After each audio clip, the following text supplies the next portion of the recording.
उत्तराखंड के पहाड़ों के बीच बसा एक छोटा सा गांव था बठौली। गांव के बीचों बीच एक पुराना सा सरकारी प्राथमिक विद्यालय था। पीली दीवारें, नीले दरवाजे और आंगन में खड़ा एक बड़ा सा पेड़। कुछ साल पहले तक सुबह होते ही इस स्कूल का आंगन बच्चों की आवाजों से भर जाता था। कोई कविता दोहराता रहा होता, कोई पहाड़े याद कर रहा होता और कोई मैदान में भागते हुए अपने दोस्त को पुकार रहा होता। लेकिन अब सुबह की घंटी तो बजती थी, मगर उसके बाद स्कूल में एक अजीब सी खामोशी फैल जाती थी। कक्षा 5 में सिर्फ 2 बच्चे बैठे थे, कक्षा 4 में 3 और कक्षा 1 में केवल 1 बच्ची गुड़िया। प्रधानाध्यापिका रोज बच्चों की उपस्थिति रजिस्टर खोलती और कुछ देर तक उसे चुपचाप देखती रहती। एक दिन उन्होंने पुराने रजिस्टर का पन्ना पलटा। 5 साल पहले विद्यालय में 46 बच्चे थे, आज केवल 6। मैम के मन में एक सवाल बार बार उठ रहा था, आखिर हमारे बच्चे जा कहाँ रहे हैं? क्या बच्चों को पढ़ाई अच्छी नहीं लग रही थी? क्या विद्यालय में सुविधाएं कम थी? या फिर गांव के लोगों का सरकारी स्कूल पर विश्वास कम हो गया था? अगले दिन मैडम ने बच्चों से पूछा, तुम्हारे पुराने दोस्त अब स्कूल क्यों नहीं आते? एक बच्चे ने कहा, मैडम, मोहित को उसके पापा शहर वाले प्राइवेट स्कूल में भेजने वाले हैं। दूसरी बच्ची बोली, मेरी सहेली के पापा कहते हैं कि अंग्रेजी माध्यम स्कूल में पढ़ने से बच्चा आगे बढ़ता है।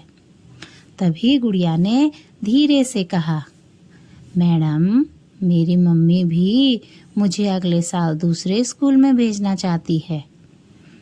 मैडम चौंक गई, लेकिन क्यों? गुड़िया बोली, मम्मी कहती है कि यहाँ बच्चे बहुत कम हैं। मैडम तो कुछ क्षण चुप रही। उन्हें समझ आ गया कि समस्या केवल बच्चों की संख्या नहीं थी, समस्या लोगों की धारणा भी थी। लेकिन मैडम ने हार नहीं मानी। उन्होंने फैसला किया कि वे इस बार अभिभावकों को बुलाकर भाषण नहीं देंगी, वह पहले उनकी बात सुनेंगी। अगले रविवार विद्यालय में एक छोटी सी बैठक रखी गई। कुछ माता पिता आए। एक पिता बोले, मैडम, हमें लगता है कि प्राइवेट स्कूल में पढ़ाई बेहतर होती है। एक माँ ने कहा, हमें अंग्रेजी की चिंता रहती है। दूसरे अभिभावक बोले, हमारे बच्चे को आगे चलकर प्रतियोगिता में जाना है, सरकारी स्कूल में बच्चे कम हैं। मैडम ने किसी की बात का विरोध नहीं किया। उन्होंने केवल एक सवाल पूछा, अगर हम सरकारी स्कूल को बेहतर बनाना चाहें तो आप हमसे क्या चाहते हैं? कमरे में कुछ देर खामोशी रही। फिर एक माँ बोली, हम चाहते हैं कि हमारे बच्चों को पढ़ते हुए हम अपनी आँखों से देखें। एक पिता बोले, स्कूल में गतिविधियां हों। दूसरे ने कहा, बच्चे आत्मविश्वास से बोलें। मैडम मुस्कुराई। उन्होंने कहा, तो फिर विद्यालय आपका भी है, आइए इसे मिलकर बदलते हैं। अगले ही सप्ताह से स्कूल में बदलाव शुरू हो गया। हर शुक्रवार बाल सभा होने लगी। बच्चे कविता, कहानी और भाषण प्रस्तुत करने लगे। गणित अब केवल किताब में नहीं, बल्कि खेल और गतिविधियों के माध्यम से पढ़ाया जाने लगा। विज्ञान के छोटे छोटे प्रयोग होने लगे। विद्यालय की दीवारों को बच्चों के बनाए चित्रों और सीखने की सामग्री से सजाया गया। एक छोटा सा पठन कोना बनाया गया। गांव की दादी नानी को बुलाकर बच्चों को स्थानीय लोक कथाएं सुनाने का अवसर दिया गया। अभिभावकों को भी समय समय पर कक्षा में बुलाया जाने लगा। लेकिन मैडम जानती थी कि केवल विद्यालय के अंदर बदलाव करने से काम पूरा नहीं होगा। इसीलिए उन्होंने बच्चों के साथ एक नया अभियान शुरू किया, मेरा विद्यालय मेरा गर्व।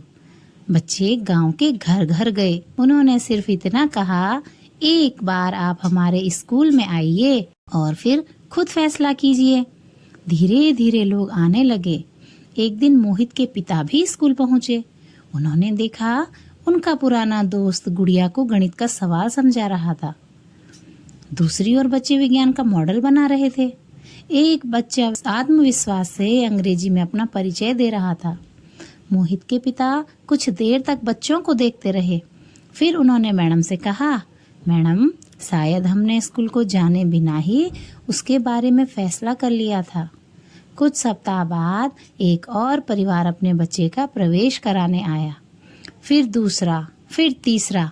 विद्यालय की घंटी वही थी, दीवारें वही थी, पेड़ भी वही था, लेकिन विद्यालय बदल चुका था, क्योंकि अब वहाँ केवल बच्चे नहीं पढ़ रहे थे, पूरा गांव विद्यालय से जुड़ रहा था।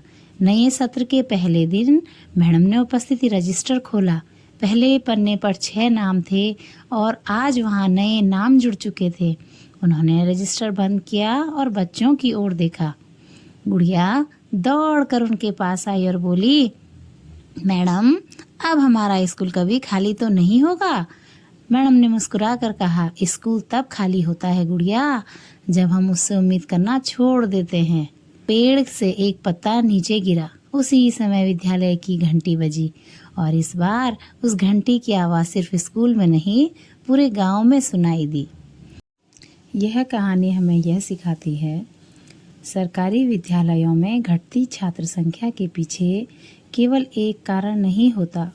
निजी विद्यालयों के प्रति आकर्षण, अंग्रेजी माध्यम की धारणा, रोजगार के लिए परिवारों का पलायन, अभिभावकों की अपेक्षाएं, विद्यालय के प्रति समुदाय का कम जुड़ाव और कभी-कभी विद्यालय की सुविधाओं या गतिविधियों को लेकर बनी धारणा, कई कारण हो सकते हैं। लेकिन समाधान भी संभव है। बेहतर शिक्षण, बच्चों की उपलब्धियों को सामने लाना, अभिभावकों से संवाद, स्थानीय समुदाय की भागीदारी, पुस्तकालय और गतिविधि आधारित शिक्षण, विद्यालय का आकर्षक वातावरण और सबसे महत्वपूर्ण, विद्यालय के प्रति विश्वास पैदा करना, क्योंकि सरकारी स्कूल केवल एक इमारत नहीं, गांव के बच्चों के भविष्य का पहला दरवाजा है। आप सभी को यह कहानी कैसी लगी? आप अपने विचारों को कमेंट्स के माध्यम से साझा कीजिएगा। आप सभी का पुनः बहुत बहुत धन्यवाद।